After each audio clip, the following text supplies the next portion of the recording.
Everybody wants to be successful, and yet we all have different ideas of what that is.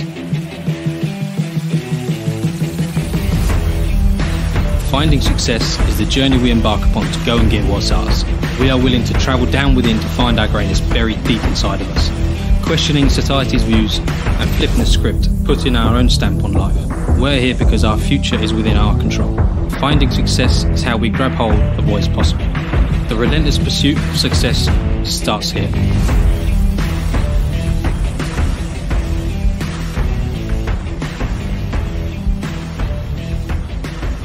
We are Finding Success, and we're here to help you break that monotony of your life and help you find your version of success. Welcome back to another episode, everyone. Happy New Year, 2022.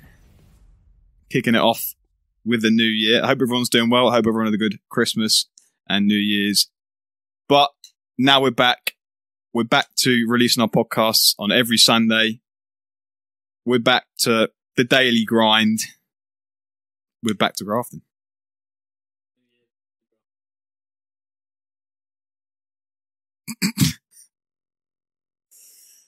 But we all wish you, and we all hope that you had an amazing Christmas and New Year anyway. So, this episode, Butson. Yes. What's it going to be about? About structuring your finances. It's the beginning of the year. It's January. It's the toughest month for everybody. In the UK, anyway. I don't know about... I think most companies pay early, don't they, in December, so you can have a decent Christmas. And it just makes January so long and so painful with all your money. So it's perfect time to get in control of it. Yeah. And that's what we're going to talk about now. I find you have, I think in January you have sort of two people. You have people that have a lot of family that have to buy a lot of presents and spend a lot of money on the presents and the family and so on. And then you get the other side of things where some people have quite a small family, buy minimal presents or buy no presents and give it to charity.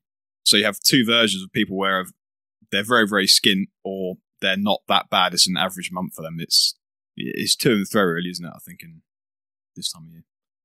Definitely.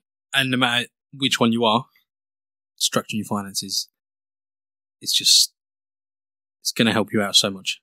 Because if you structure them now, set a solid foundation for yourself, the rest of the year will be easy. So come around January next year, it won't be so hard. It'll be an easier month. Well, your allocation of your money, you know where it's going and how much you need to spend it by. And yeah, that's right. That is right. That's right. So, January being a tough month.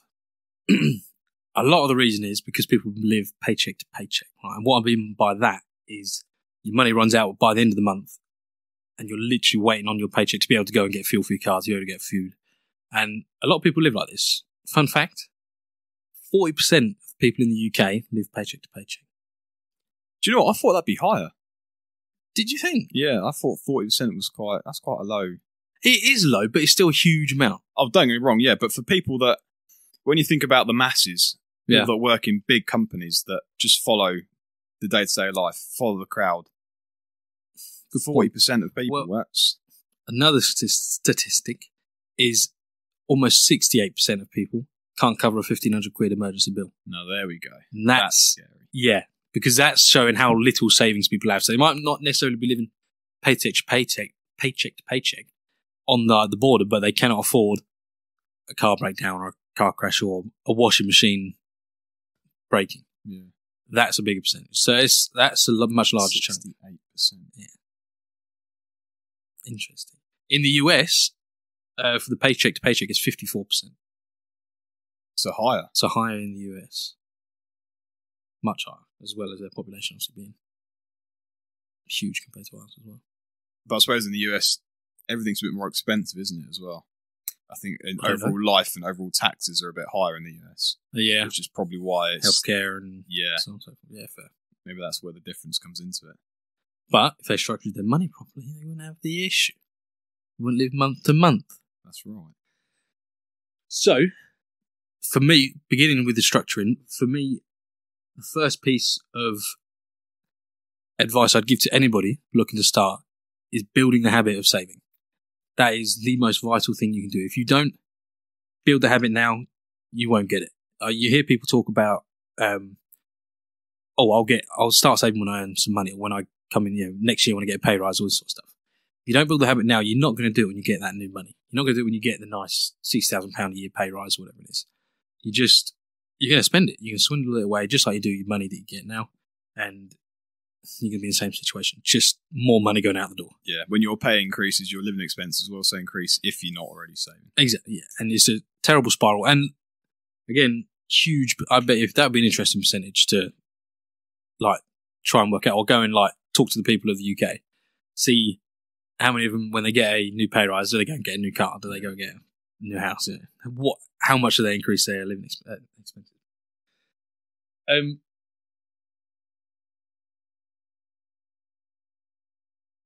So, after you built when you built this savings habit, I personally recommend 10% a month, just to begin with. That's such a small amount. In reality, it's a small amount. And I know that can be hard for a lot of people because people's living expenses are like 110% of their living expenses, of their earnings, which is obviously a terrible position to be in because you're going to be in debt for the rest of your life. But force yourself to save 10%. That's the best advice I can give you. And if people say that they can't, someone says, "Oh, I can't afford 10%," go back to a previous episode in the podcast that we've already mentioned about working out your finances, because there's always money to be saved in your living expenses. As you said, with that extra pay increase that you get, 9 times out of 10, you can guarantee someone's going to increase. They're going to buy a newer car, a newer washing machine, or a TV on finance and so on and so forth. So if you say that you cannot save 10%, I'm sorry, 9 times out of 10, I'm going to call you a liar. Sorry about that. You can save 10%. You just have to save elsewhere in your expenses. And in that way, you can afford to save 10% of your monthly, weekly income. I'm glad you brought that up, because I was going to mention the next part of structuring your finances is having 80%, just to begin with, having 80% of your money for your living expenses. Yeah. And if that sounds hard, then you're living well above your means.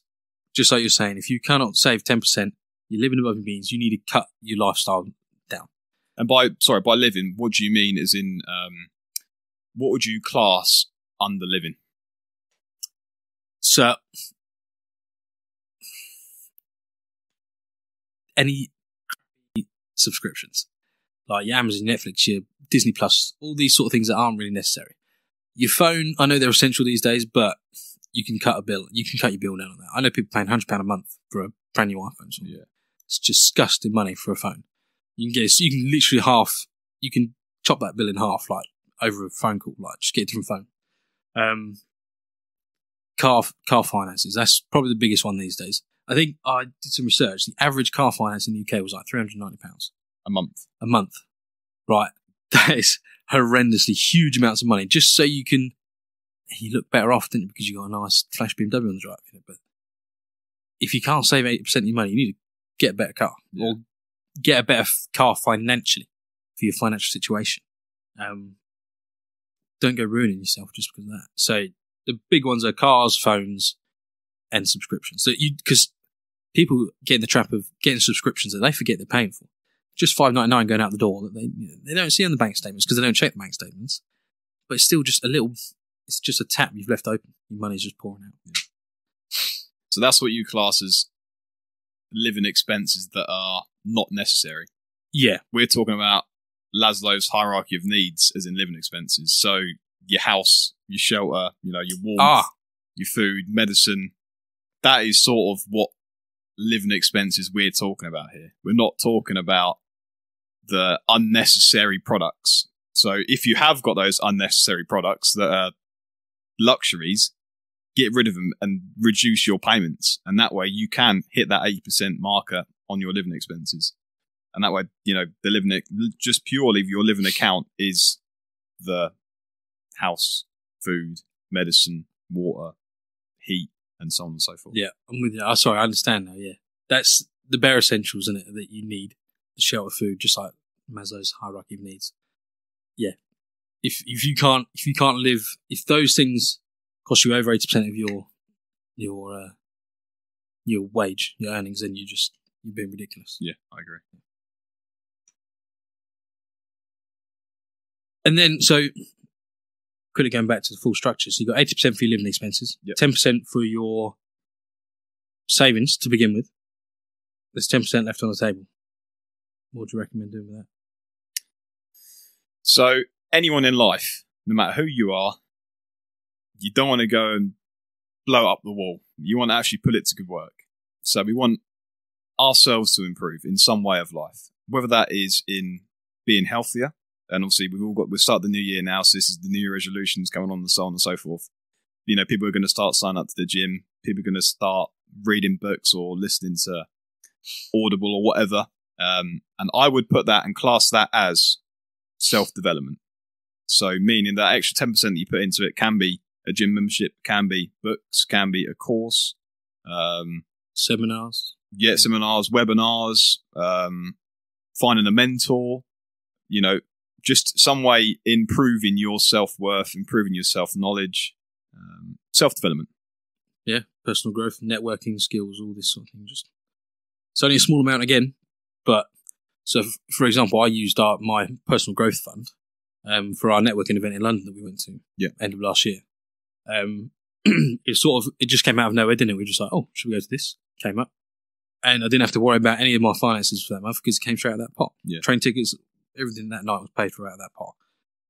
And it just meant you're constantly available for those sorts of things. Just crop up out of the blue, planning to plan for it, you're just ready to go. Exactly. So, if you don't have that account saved, and there's, I don't know, for instance, a special sale that you've seen on a piece of software that we both use, that I won't say the name, that a sale comes on offer, and you want to go and, you know, have that self-development to use that software to improve your life, that's where that account comes into. Definitely. So that's 100% of your earnings allocated. 10% savings, 10% personal growth, and 80% for your living expenses. Yeah. Your home, your food, your water, all that sort of stuff. After that, once you've got that nailed, it's pretty easy to live like that, isn't it? Yeah, it's easy. How can you increase that savings? Have you got any techniques for us? There is a few simple techniques that you can find ways to improve. Before I go into that, though, I just want to talk about how you can set this account structure up. Yeah.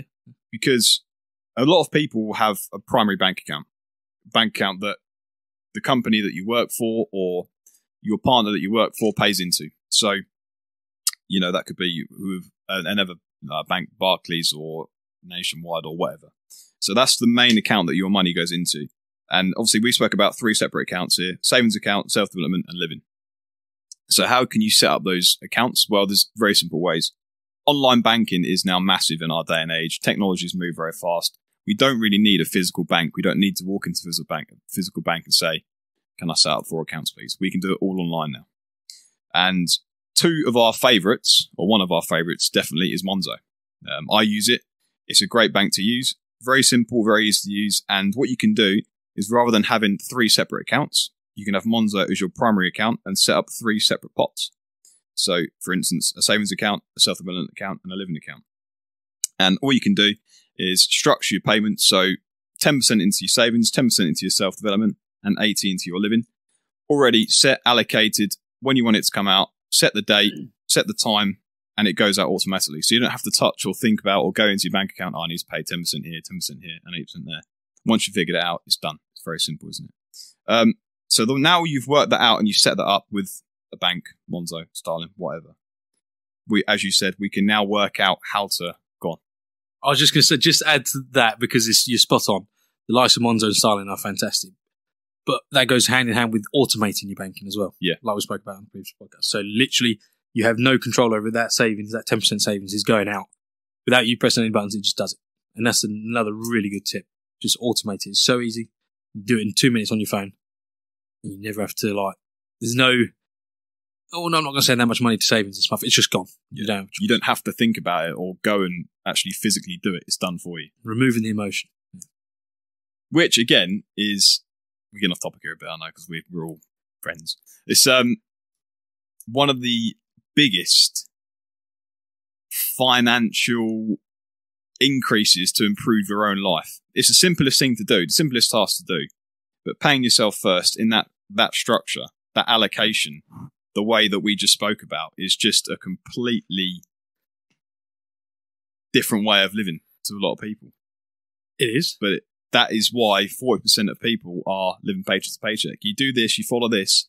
The greatest minds in the world have this sort of banking account structure in their personal lives.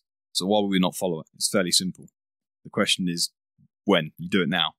It takes 2 minutes, 5 minutes. Set it up now. Find a bank account, use it. If you've got Monzo, a lot of people have got Monzo nowadays and start it. Do it now. It's simple. Do not wait. Yeah, get it done. So anyway, sorry.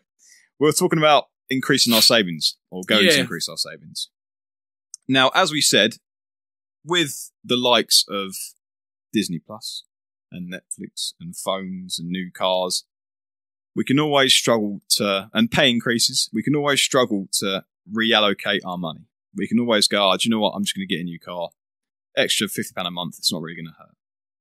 Well, if you do that, you should then also increase your savings because your whole life has increased. So just because your 8%'s gone up, you've bought another car, it means your self-development needs to go up. It means your savings account goes up. At the same time, you need to pay it evenly.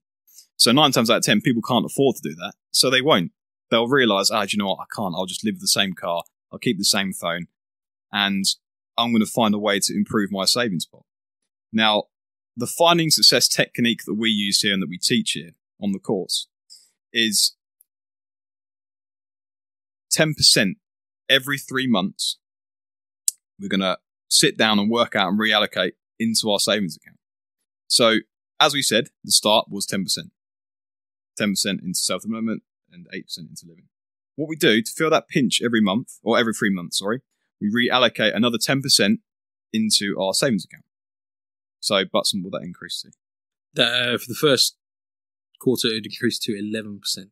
And then another 10% after the second quarter. 12.1. Another 10% after the third quarter. 13.3. And so on. As you can see, the more and more years that you go on, you feel the pinch in your living, but your savings will also increase. And it becomes easier with every 10% that you do, in my personal point of view. Oh, without a doubt. And the scariest thing for me is that you will double your savings in less than 2 years. Yeah.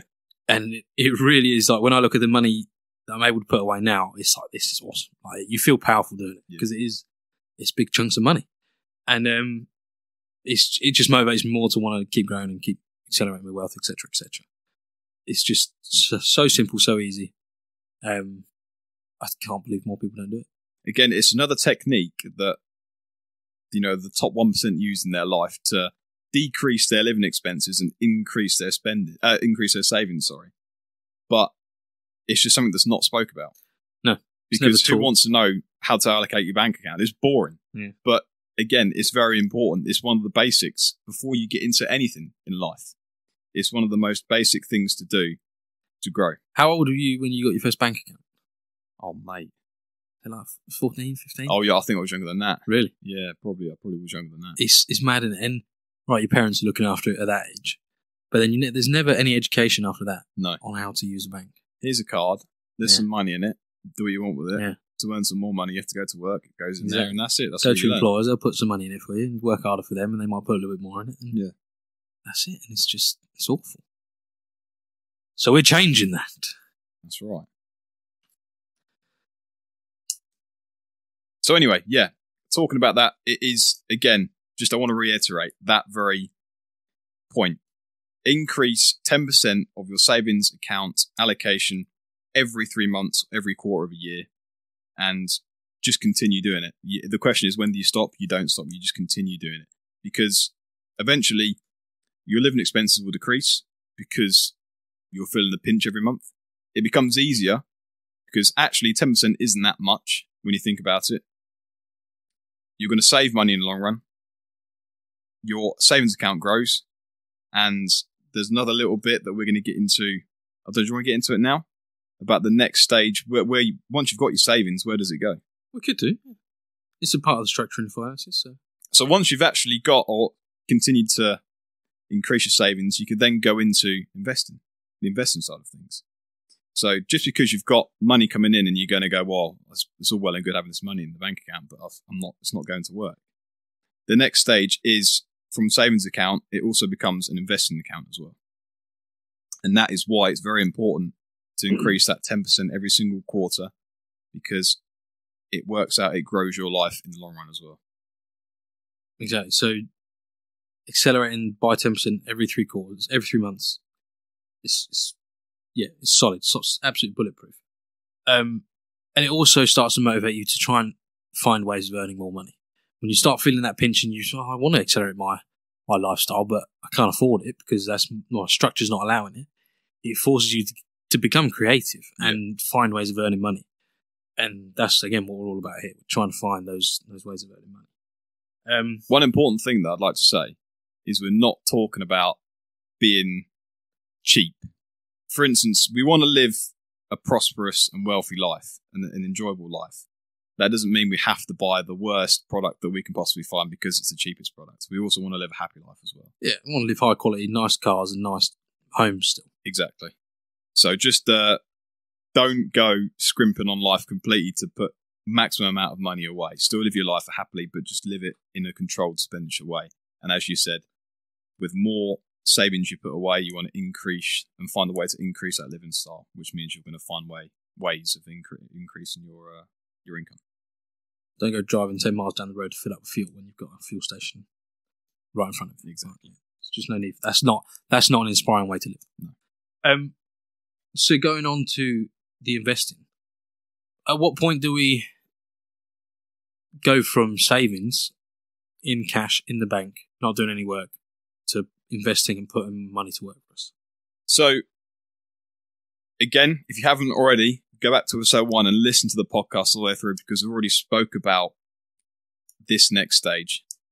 And I'm going to wait for maybe 10 seconds so that you go back and listen, so you get bored, to make sure you go back and listen. Someone might be screaming at the screen, screaming it out. They know what it is. If they do, then good on you. Good on you. If everyone else isn't, then shame on you. No, I'm joking. Cash cushion. We need to have our 3 to 6 months living expenses in an account. Doesn't matter what account it's in, but the whole reason of saving is so that we can have a backup that if Joe Bloggs sacks us tomorrow, the people that live in paycheck to paycheck get sacked, we have a comfortable 3 months to live before we need to go and find work. It's simple. So once you have that, and you have that backed up in an account, high interest or not, it doesn't matter, we can then look into going into passive investing. Now, I'm not going to talk about that too much because we have an episode come up about that, which you should listen to in the next few weeks. But that is where our savings go into. So once we have our 3 to 6 months cash cushion, we can then look into investing passively. The idea is to not have too much cash sitting around. Yeah. I'm sure you're all aware, or if you're not, we're in quite a high rate of inflation at the minute. Inflation is when you basically lose your purchasing power. The value of money decreases, even though $5 is still a $5. That $5 is not worth the same £5 it was 50 years ago, 10 years ago, even 5 years ago now. The most common what's the comparison we do? The Freddo bar. Freddo bars used to be 5p. What are they? 35, 40p now? Yeah. That's inflation within ways.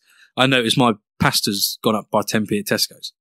And it's like, I'm not very happy about it. Because it used to be a round pound for the whole kilo of pasta, and now it's £1.10. It's like, I was throwing all my bills out. No, it's not real. I'm not that sad. But that's why after you've got your cash cushion, you don't want any more cash laying around. While we start, send it into markets, get it working for you, get it earning you more money, so you beat inflation, basically. Exactly. I think I'm going to leave it there. I think I don't want to go continue because we just go into a whole deep hole. I did last night. You will see these notes. So that is going to be the basics of accounting structure. Structuring our personal account. As we said, majority of bank accounts, you can have 3 separate bank accounts, or you could have a Monzo or a Starling as your primary account, and then set up 3 pots. Your living, your saving, and your self-development. So it's all up to you. There's no right or wrong answer on how you do it. This is just the way we suggest you do it. 80% into living, 10% into self-development, and 10% into savings.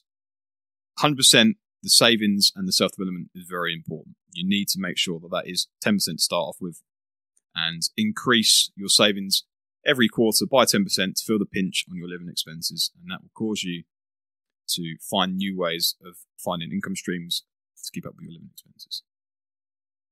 Anything to add, Butson, before I close this out? No, spot. Right. So, guys, if you haven't already, go back and listen to episode 1.